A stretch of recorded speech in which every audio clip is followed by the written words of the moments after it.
Dear students, आज हम लोग क्लास 9th के बायोलॉजी विषय के अगले टॉपिक के बारे में अध्ययन करेंगे। देखेंगे हम जो आज अगली टॉपिक है संघ ट्रेकियोफाइटा के बारे में अध्ययन करेंगे। ठीक है, इससे पहले हम लोग कल अध्ययन जो किए थे ब्रायोफाइटा के बारे में अध्ययन किए थे। आप लोगों को बताए थे कि जो एम्ब्रियोफाइटा है, एम्ब्रियोफाइटा सब किंगडम, ठीक है, उप जगत जो है इनको दो संघों में बांटा गया। कौन कौन से? एक ब्रायोफाइटा और दूसरा है ट्रेकियोफाइटा, जिसमें ब्रायोफाइटा के बारे में हम लोग कल कंप्लीट रूप से अध्ययन कर चुके हैं। और आज जो हम नई टॉपिक अध्ययन करेंगे संघ ट्रेकियोफाइटा के बारे में अध्ययन करेंगे। ठीक है, देखिए ये जो ट्रेकियोफाइटा के जो है ये प्रमुख लक्षण है। ठीक है, जो कल हम ब्रायोफाइटा में लक्षण बताए थे उनसे कुछ एडवांस प्रकार के लक्षण ट्रेकियोफाइटा के सदस्यों में पाया जाता है। ठीक है, देखिए इसमें पहला क्या है? पहला है लक्षण में कि इनके सदस्य जो होते हैं, ट्रेकियोफाइटा के जितने भी सदस्य होते हैं, ठीक है, उनका शरीर जड़, तना, पत्ती आदि संरचनाओं में विभक्त होता है। यानी जड़, तना, पत्ती स्पष्ट रूप से दिखाई देती है। ठीक है, यानी पाया जाता है। ठीक, दूसरा लक्षण देखेंगे कि ये जल और स्थल दोनों स्थानों पर पाए जा सकते हैं। जल में भी ये रह सकते हैं और स्थल पर भी रह सकते हैं, लेकिन इसे हम नहीं कहेंगे उभयचर।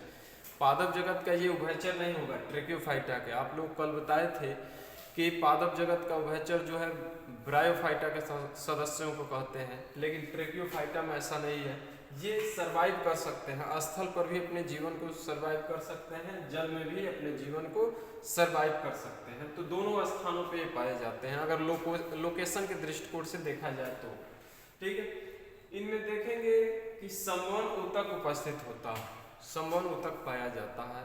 आप लोग को कल बताए थे कि संवहन ऊतक क्या होता है। जाइलम और फ्लोएम से मिलकर बनी हुई संरचना को हम भाई संवहन बंडल कहते हैं वास्तव में, और उनमें जो ऊतक मुख्य रूप से भाग लेते हैं वो जाइलम और फ्लोएम ही लेते हैं। ठीक है, तो जाइलम और फ्लोएम पाया जाता है। संवहन ऊतक उपस्थित होने का मतलब है कि इनमें जाइलम और फ्लोएम पाया जाता है, जिनमें जाइलम जो होता है यह जल का परिवहन करता है। ठीक है, और फ्लोएम जो होता है यह भोजन का परिवहन करता है। ठीक है, ये याद रखेंगे।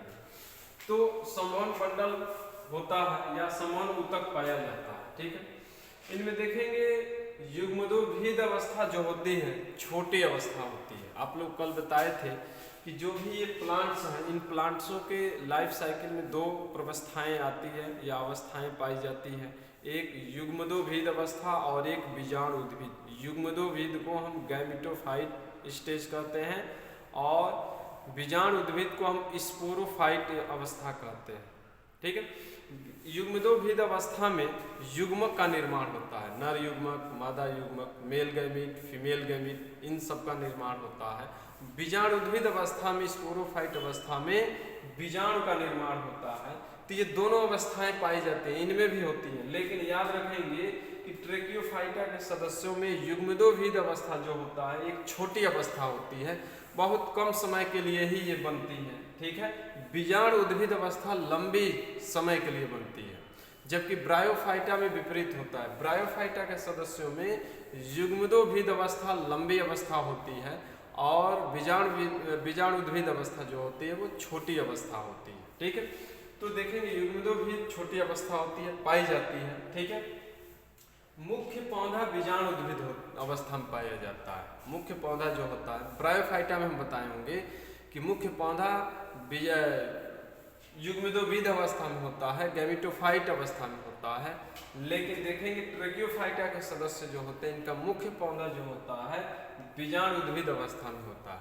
ठीक है, इनमें देखेंगे पीढ़ी एकांतरण पाई जाती है। पीढ़ी एकांतरण तो होगी, इनमें देखेंगे ब्रायोफाइटा के तुलना में इनमें पीढ़ी एकांतरण और स्पष्ट रूप से दिखाई देती है, क्लियर महसूस होता है देखने पर भी।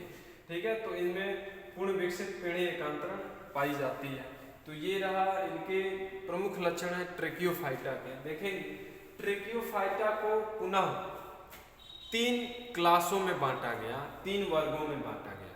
ठीक है, वो 3 वर्ग देखेंगे, ये है कौन कौन सा है, टेरिडोफाइटा, जिम्नोस्पर्म और एंजियोस्पर्म। बस यही 3 और वर्ग है इस टॉपिक का, यही 3 वर्ग है, टेरिडोफाइटा, जिम्नोस्पर्म और एंजियोस्पर्म। उसके बाद ये समाप्त हो जाएगा। तो कल हम लोग इन तीनों वर्गों के बारे में अध्ययन करेंगे। तो आज के लिए बस इतना ही, धन्यवाद।